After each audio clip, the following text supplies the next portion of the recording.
नमस्कार। मैं हूं मानविंदर रावत और आज एक ऐसे विषय के ऊपर आपसे चर्चा करना चाहता हूं जो अत्यंत महत्वपूर्ण और निर्णायक है, जिसके बगैर एक अच्छे जीवन की कल्पना कर पाना असंभव है। एक ऐसा ग्रह, यदि ये हमसे रुष्ट हो गया तो ये हमारे जीवन की जो गति है उसको नकारात्मक रूप में प्रभावित कर देता है। अगर ये हमसे टेढ़ा हो गया तो ये हमें स्वयं भी टेढ़ा कर देता है। एक ऐसा ग्रह जिसके मार्गदर्शन के बगैर जीवन को सुचाऊ व अच्छे तरीके से चला पाना असंभव होता है। एक ऐसा ग्रह, ये हमारी कुंडली में यदि अच्छा हुआ तो जब हम सिंगल से और डबल होते हैं, यानी कि वैवाहिक जीवन के रिश्ते में बंधते हैं, तो हमारा वैवाहिक जीवन अच्छा हो जाता है, नहीं तो तबाह हो जाता है। एक ऐसा ग्रह दोस्तों, जिसका प्रभाव सिर्फ इस मनुष्य शरीर के ऊपर ही नहीं, इस पृथ्वी लोक के ऊपर भी सबसे ज्यादा महत्व है। जी हां दोस्तों, मैं आज आपसे बात करना चाहता हूं देवगुरु बृहस्पति के बारे में। आपने, हमने, सबने यूट्यूब पर तमाम वीडियो आपको मिलेंगे गुरु के बारे में, पर गुरु एक ऐसा ग्रह है जो ना सिर्फ इस पृथ्वी लोक को बैलेंस करता है, बल्कि हमें स्वयं भी बैलेंस करता है। हमें संकेत देता है सही और गलत के, हमें संकेत देता है कोई बड़ी आने वाली विपत्ति का। बहुत सारे लोग इस समय वीडियो सुन रहे होंगे, आपने देखा होगा कुछ गड़बड़ होने वाली होती है तो आपको इंडिकेट हो जाते हैं, आपके सेंसेस काम करने लगते हैं और बोलते हैं कि कुछ गलत होने वाला है, मुझे आभास हो रहा है। यह इंडिकेशन गुरु से आता है। एक ऐसा ग्रह कि यदि आपको अच्छा गुरु का सानिध्य प्राप्त हो जाए तो कहते हैं ना कि गुरु से बढ़ के तो कुछ भी नहीं है। गुरुर ब्रह्मा गुरुर विष्णु गुरुर्देवो महेश्वरा गुरुर साक्षात परम ब्रह्मा तस्मै श्री गुरुवे नमः। ऐसे नहीं, गुरु का स्थान सबसे बड़ा है। फलित ज्योतिष में भी इसका बहुत बड़ा स्थान है। दोस्तों, वीडियो को अंत तक सुनना, पर बीच में मत छोड़ना, स्किप करके मत सुनना, रोचक है। और लास्ट में कुछ ऐसी बातें बताऊंगा आज आपको, 5 ऐसी बातें आपसे शेयर करूंगा, ऐसे कार्य जो आपको करने हैं वो शेयर करूंगा, जिनसे आप भी अपने गुरु महाराज को ठीक कर सकते हैं। कुछ सावधानियां भी साथ में बताना चाहता हूं, इस विषय पे भी बस आने वाला हूं अभी। पर वीडियो को सुनना, जुड़े रहना, आनंद तभी आता है। दोस्तों, हमारी जन्म कुंडली के अंदर प्रथम भाव, सप्तम भाव, नवम भाग्य का भाव, दसम कर्म का भाव, हमारी बुद्धि का भाव, ये सुख साधनों का भाव, धन का भाव, ये जो भाव होते हैं ये गुरु के द्वारा संचालित भाव होते हैं। संचालित का मतलब होता है कि धन बिना गुरु के नहीं प्राप्त हो सकता। अच्छा राज सत्ता, अच्छी पॉलिटिकल पावर आपको बिना गुरु के प्राप्त नहीं हो सकती। अच्छा कर्म आपको करना है, अच्छे पद पर आपको बैठना है, तो बिना गुरु के आप नहीं बैठ सकते। आपको अच्छा जीवन साथी चाहिए तो आप बिना गुरु के नहीं बैठ सकते। और मेरा विषय ही यही है आज का। मेरी गाड़ी रुकेगी आज आकर के जीवन साथी पर। सप्तम भाव में यदि गुरु विराजमान हैं तो ये कैसा फल देंगे, इसी के बारे में 5 सावधानियां और 5 वो कार्य जो आपको करने हैं, वीडियो के अंत तक आपको बताता हुआ जाऊंगा जैसे जैसे वीडियो आगे बढ़ेगी। दोस्तों, सप्तम भाव विवाह का, सप्तम भाव वासना सुख का, सप्तम भाव यौन रोग का, सप्तम भाव प्रेम का, सप्तम भाव साझेदार का, सप्तम भाव विदेश यात्रा का, सप्तम भाव स्थानांतरण का, सप्तम भाव हमारे जीवन में, हमारी कुंडली के अंदर ठीक हमारे फर्स्ट हाउस से सप्तम होता है सामने। मैं अभी कैमरे की तरफ देख रहा हूं क्योंकि वीडियो बना रहा हूं, कैमरा जस्ट मेरे सामने है, मेरे से सप्तम है। ऐसे ही मेरी कुंडली में जो मेरा प्रथम भाव है, लगन है, वहां से ठीक सप्तम सामने 7th हाउस है, इसीलिए उसको सप्तम कहा जाता है। अब बताइए, हर व्यक्ति चाहता है कि नहीं चाहता कि उसका जीवन सुखद रहे, वैवाहिक सुख रहे, एक एक मेंटल सुकून रहे उसको अपने जीवन साथी से, उसकी लाइफ स्मूथ चले, जब वो काम करके घर आए तो उसको उसके जीवन साथी का प्रेम प्राप्त हो। हर व्यक्ति चाहता है, हर इंसान की ख्वाहिश होती है। क्या आपके मन में कभी ये ख्याल आता है कि मेरी जेब में खाने को कुछ नहीं है तो मैं विवाह कर लूं? नहीं आता। ये तभी ख्याल आएगा आपको ऐसा जब आपकी जेब में पैसे होंगे, आपके पास गाड़ी होगी, आपके पास मकान होगा, तो आप सोचोगे कि चलो विवाह कर लूं। और विवाह हो जाए, लड़की अच्छी मिल जाए, लड़का अच्छा मिल जाए, पर आप वंचित रह जाओ वैवाहिक सुख से, आप वंचित रह जाओ एक अच्छे पार्टनर के प्रेम से, तो कैसी रहेगी आपकी जीवन शैली? दुख पहुंचेगा, दुख होता होगा। यह विषय है आज चर्चा का कि यदि आपकी जन्म कुंडली के अंदर सप्तम भाव के अंदर स्वयं देवगुरु बृहस्पति विराजमान हो गए, तो ऐसी स्थिति में ये आपको कैसा फल देंगे? दोस्तों, अब समझ लीजिए कि कौन सी वो राशियां हैं जिनमें गुरु महाराज अच्छा फल देते हैं, आपको अच्छा पार्टनर देते हैं और अच्छा वैवाहिक सुख भी देते हैं। और कई बार ऐसा होता है कि जीवन साथी के माध्यम से हमारा भाग्योदय होता है। कई बार ऐसा होता है कि हमारे को धन की आवक होती है हमारी शादी के बाद से, और कई बार ऐसा भी होता है कि शादी के बाद बर्बाद भी हो जाते हैं। कई बार ऐसा भी होता है कि रिश्ते टूट जाते हैं और पूरा का पूरा प्रॉपर्टी समेट के लड़कियां ले जाती हैं। ऐसे भी उदाहरण हैं। इसलिए मित्रों, वो लगने 6 लगन जिनमें गुरु शुभ फल देते हैं। जी हां, अब शुभ की बात करी है तो शुभ सुन लीजिए पहले, उसके बाद अंत में जब वीडियो को आगे बढ़ाएंगे तो अशुभ की भी बात कर लेंगे। शुभ स्थिति गुरु की लगनों के अनुसार आज आपको बताऊंगा, जो जल्दी से आपको ये वीडियो मिलेगी नहीं कहीं भी पूरे यूट्यूब के ऊपर। दोस्तों, सबसे पहले मिथुन लगन की बात करूंगा आपसे। मिथुन लगन के अंदर बहुत अच्छा फल दे जाएंगे गुरु यदि आपके सप्तम भाव के अंदर बैठे हो तो। अब विचार आ रहे होंगे कि ऐसा क्यों होगा? ऐसा इसलिए होगा क्योंकि यहां पर जब ये सप्तम भाव के अंदर प्लेस होंगे तो सप्तम भाव में इनका बैठना ये आपके वैवाहिक सुख के लिए, आपके स्वयं के लिए, आपके मान सम्मान के लिए और आपके लाइफ पार्टनर के लिए बहुत अच्छा हो जाएगा। मिथुन लगन है, जिम्मेदारी सप्तम भाव के किसके पास आ जाएगी? जिम्मेदारी आ जाएगी स्वयं देव गुरु बृहस्पति जी के पास में। स्वयं गुरु महाराज जिम्मेदारी ले लेंगे, और जब स्वयं गुरु महाराज जिम्मेदारी लेकर के 7th हाउस में आसन ग्रहण करेंगे मिथुन लगन वालों, तो एक हंस नाम का महापुरुष राजयोग बन जाएगा, और इस हंस नाम के महापुरुष राजयोग से आपका वैवाहिक सुख 1-2 नहीं, कम से कम 100 गुना ज्यादा बढ़ जाएगा। आप कहोगे कि मेरे को तो स्त्री और मेरे को पुरुष ऐसा मिल गया कि मेरा जीवन धन्य हो गया। संस्कारी, अच्छे आचरण वाला, ये चीजें आपके साथ में स्वयं होने लगेंगी मिथुन लगन के अंदर। इसीलिए इस लगन के अंदर बहुत बढ़िया रिजल्ट देते हैं गुरु। साथ में 10th हाउस के स्वामी हो जाते हैं, कर्मेश हो जाते हैं। इनका कर्मेश होना एक प्रकार से आपकी जॉब के लिए भी बहुत बढ़िया एक यहां पर साइन दिखाता है। दोस्तों, इसके बाद जो यह शुभ फल देते हैं वो दूसरी लगन है जिसमें ये शुभ फल देंगे, इसलिए वीडियो को अंत तक जरूर देखना। एक लगन ऐसी आने वाली है जिसमें बहुत डिस्टर्ब करेंगे ये। अब वो कौन सी लगन होगी उसके लिए तो आपको जुड़े रहना पड़ेगा। दोस्तों, अब आज एक शुभ बात करता हूं आपसे सिंह लगन की।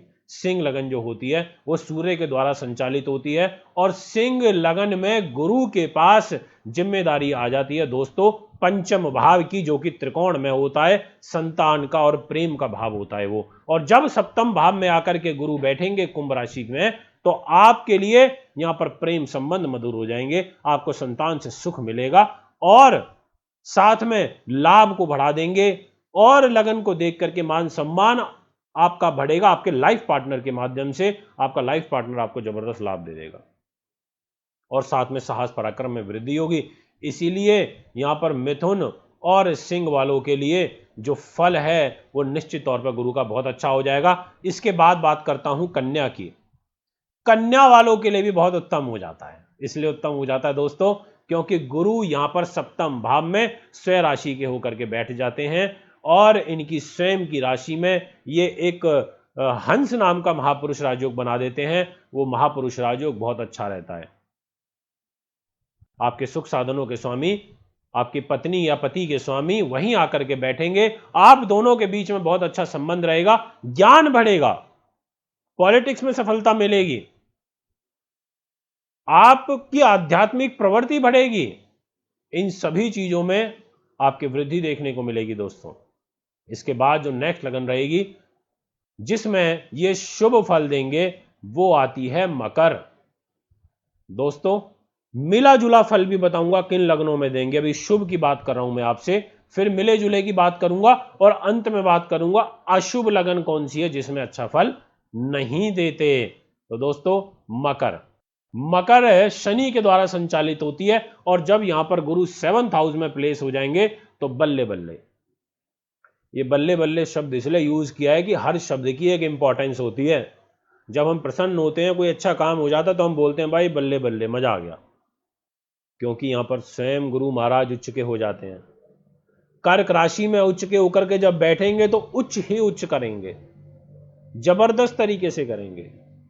लगन को तो देखेंगे ही, लाभ को मित्र राशि को देखेंगे और अपनी स्वयं की सप्तम दृष्टि से अपनी राशि को देखेंगे। साहस पराक्रम को, सुख साधनों को भी बढ़ा देंगे और आपका जीवन भर लाइफ पार्टनर के साथ में जो भाव है, जो लॉयल्टी है, जो आचरण है, जो पति व्रत धर्म का पालन करना, पत्नी व्रत धर्म का पालन करना, वो बहुत अच्छा रहेगा।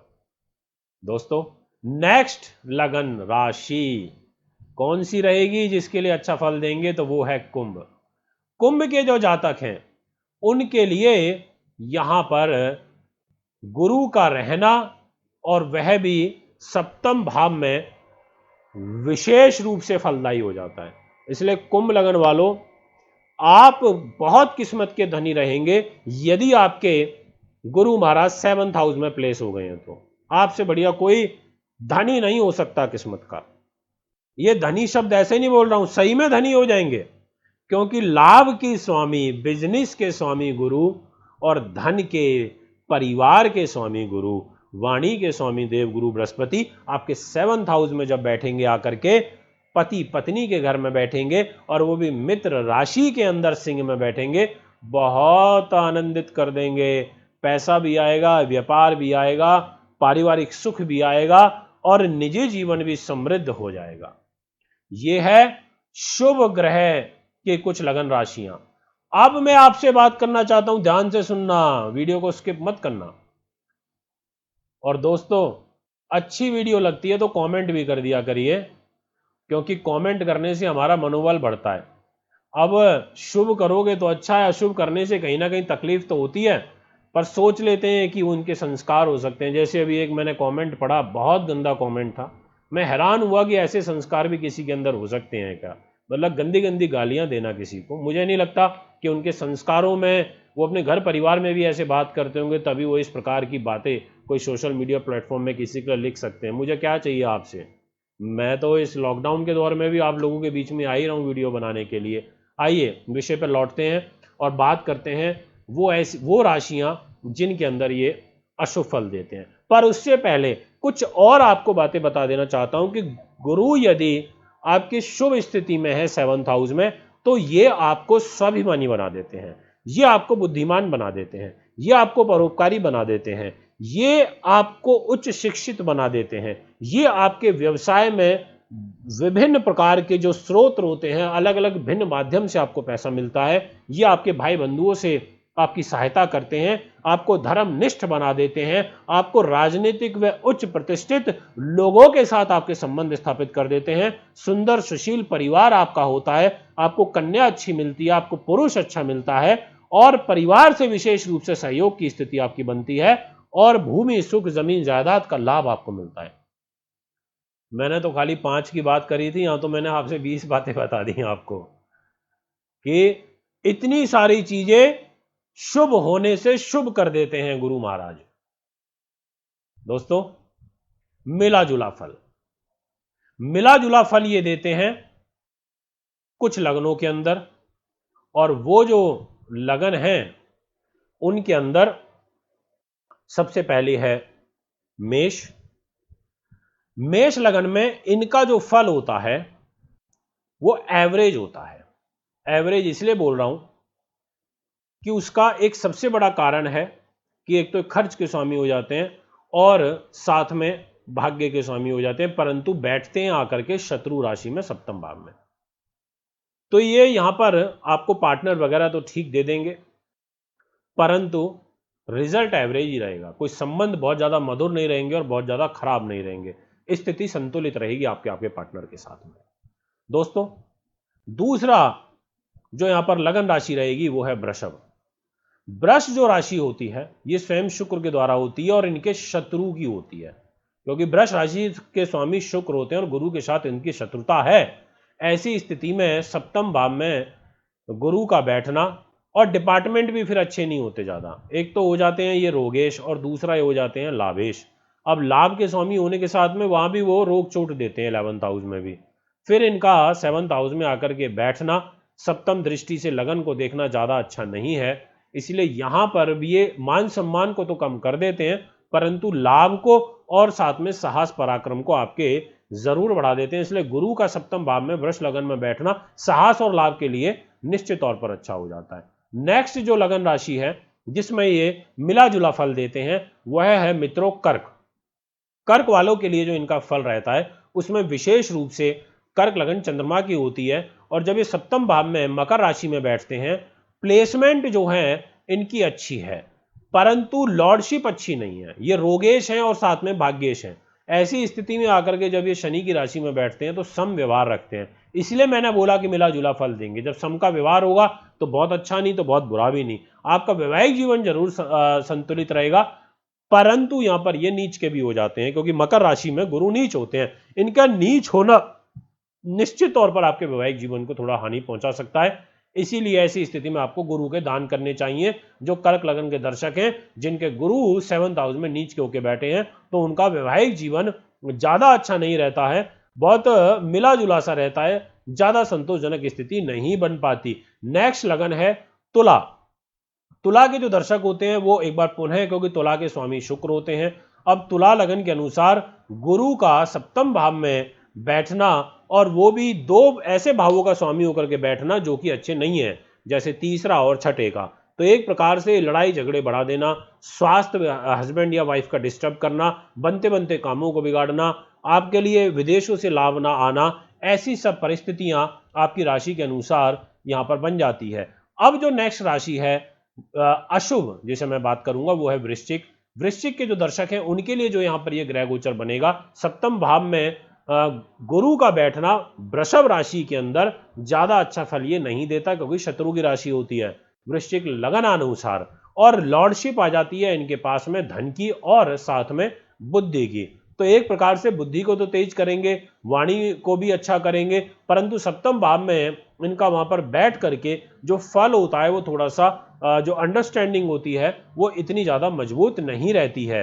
अब दोस्तों मैं आपसे नेक्स्ट बात करना चाहूंगा, जो राशि है वो है धनु। धनु के लिए आप सोच रहे होंगे तो स्वयं गुरु की राशि है। अब जब स्वयं गुरु की राशि है तो धनु लगन के अंदर ये यहां पर गुरु का फल क्यों आप मिला जुलाए, उसका कारण है इनका धनु लगन अनुसार सप्तम भाव में बुध की राशि में बैठना, एक प्रकार से यहां पर सम का व्यवहार रखना। अपनी राशि को देखेंगे तो अच्छा फल तो जरूर देंगे, सुख साधन वगैरह मान सम्मान ये दे देंगे, पर वैवाहिक जीवन में समता का व्यवहार रहेगा, ज्यादा बुरा नहीं तो ज्यादा अच्छा भी यहां पर नहीं रहेगा। अब मैं आपसे बात करता हूं दोस्तों लास्ट की, वो राशि जिसके अंदर इनका बैठना अशुभ माना जाता है, वो है लगन दोस्तों मीन। मीन लगन के अंदर यदि गुरु बैठ जाए आकर के सप्तम भाव में, अब यहां पर होता क्या है कि ये बैठते हैं कन्या राशि में 7th हाउस में, जो कि इनको पसंद नहीं है वहां बैठना। यदि यहां पीड़ित हो गए तो ये बहुत बुरा फल देंगे। आपकी जो लड़कियों को तो विशेष रूप से बहुत बुरा फल देंगे, उनको डिस्टर्ब कर देंगे, उनको बहुत मेंटली रूप से तनाव दे देंगे। और क्योंकि इनकी दृष्टियां भी ज़्यादा अच्छी नहीं पड़ती, इनकी पंचम दृष्टि मकर पर पड़ती है, ज़्यादा अच्छी नहीं है। इनकी जो सप्तम नवम जो दृष्टि है वो वृषभ राशि पर पड़ती है, वो भी अच्छी नहीं है। बस एक सप्तम दृष्टि इनकी अपनी मीन राशि पर पड़ती है, तो इसलिए मान सम्मान तो बना रहता है, परंतु इनका यहाँ मजबूत रहना बहुत जरूरी है। ये पीड़ित हुए तो ये काफ़ी ज़्यादा अशुभ फल यहाँ पर दे देते हैं। दोस्तों अब मैं आपसे बात करना चाहता हूं कि वो 5 सावधानियां आपको क्या बरतनी है। जी हाँ, वो 5 सावधानियां हैं दोस्तों। सबसे पहले कि यदि आपकी कुंडली के अंदर गुरु, जैसा मैंने बताया, सप्तम भाव में पीड़ित है, तो आपको जल्दी से किसी पर विश्वास नहीं करना है, जल्दी से किसी पर आपको ट्रस्ट नहीं करना चाहिए, क्योंकि यहां पर गुरु का पीड़ित होने से हमारे सेंसेस जो होते हैं, हम सही और गलत को जल्दी भांप नहीं पाते, जिसके कारण हमें धोखे मिल जाते हैं। इसलिए सबसे पहली सावधानी कि आपको यहां पर जल्दी किसी पर ट्रस्ट नहीं करना है। सेकंड नंबर पर जो आपको सावधानी बरतनी है वो ये बरतनी है कि आपको पैसे का इन्वेस्टमेंट बहुत सोच समझ के करना है। आपको किसी को पैसा भी यदि देना है तो बहुत ज्यादा एक तरीके से कागजी कार्रवाई करने के बाद ही देना चाहिए, विश्वास में आकर के किसी को पैसा नहीं देना है। तीसरी बात, यदि आपका वैवाहिक जीवन डिस्टर्ब चल रहा है तो यहां पर गुरु का सप्तम भाव में बैठ के यदि वैवाहिक जीवन को डिस्टर्ब कर रहे हैं तो ऐसी स्थिति में आपको यहां पर गुरु को तो मजबूत कर देना चाहिए, इसके अलावा कोशिश ज्यादा से ज्यादा यह करनी चाहिए कि बातों को अवॉइड करें, बातों को जितना हो सके इग्नोर करने की आप कोशिश कर सकें, वो आपको करनी चाहिए। और गुरु को मजबूत करने के लिए ओम गुरु गुरुवे नमः मंत्र का जाप करना चाहिए। चौथी बात जो सबसे ज्यादा मेरे को महत्वपूर्ण लगती है स्वास्थ्य के दृष्टिकोण से, यदि आपका गुरु पीड़ित चल रहा है तो आपका लीवर, आपकी किडनियां, आपको शुगर और मोटापा, चर्बी, ये समस्याएं आपके साथ में बहुत ज्यादा बढ़ जाएंगी। इसलिए ऐसी स्थिति में हेल्थ का आपको बहुत ज्यादा ध्यान रखना होगा जिनके गुरु जन्म कुंडली में पीड़ित हो रहे हैं। और पंचम जो सबसे मेन और सबसे महत्वपूर्ण बात है वो है हमारी संचेतना, वो है गुरु। गुरु क्योंकि पूरे के पूरे जन्म कुंडली के 5 भावों को मैनेज करता है और 2 इसकी राशि होती हैं, जैसे ये बुद्धि को मैनेज करता है, भाग्य को करता है, जॉब को करता है, विवाह को करता है, लगन को, धन को, इन सब चीजों को मैनेज करता है। तो इन चारों पांचों फैक्टरों के अंदर यदि आपका गुरु वीक चल रहा है तो ऐसी स्थिति में आपको इन सभी चीजों को सचेत रह करके करना होगा। जॉब में रिस्क नहीं लेना है, भाग्य को लेकर के भी सचेत रहना है। जब आपको लगे कि हाँ आपको ऑफर लेटर मिल गया तो आप जॉब से रिजाइन करें। वैवाहिक जीवन को संतुलित करें, बुद्धि को एक बार में नहीं 4 बार सोच के डिसीजन करें, ऐसा आपको करना चाहिए। और पैसे का भी और वाणी का भी बोलते समय विशेष ध्यान रखना चाहिए, क्योंकि गुरु पीड़ित होता है तो वाणी पर संयम नहीं रह पाता। दोस्तों ये है हमारा आज का एपिसोड, और ये एपिसोड है विशेष रूप से गुरु के ऊपर। यदि आपको ये वीडियो पसंद आई तो हमारे चैनल को लाइक जरूर करें, सब्सक्राइब जरूर करें। एक बार पुनः जल्दी मैं आपके समक्ष उपस्थित हूँगा एक और वीडियो लेकर के। अभी आपसे इजाजत चाहूंगा। नमस्कार, धन्यवाद। खुशखबरी, आप अपनी कुंडली बनवाएं एकदम फ्री। जी हाँ, मात्र 2100 रुपये में कुंडली दिखाएं और साथ में पाएं 3100 रुपये वाली फुल डिटेल्ड कुंडली एकदम फ्री। खुशखबरी।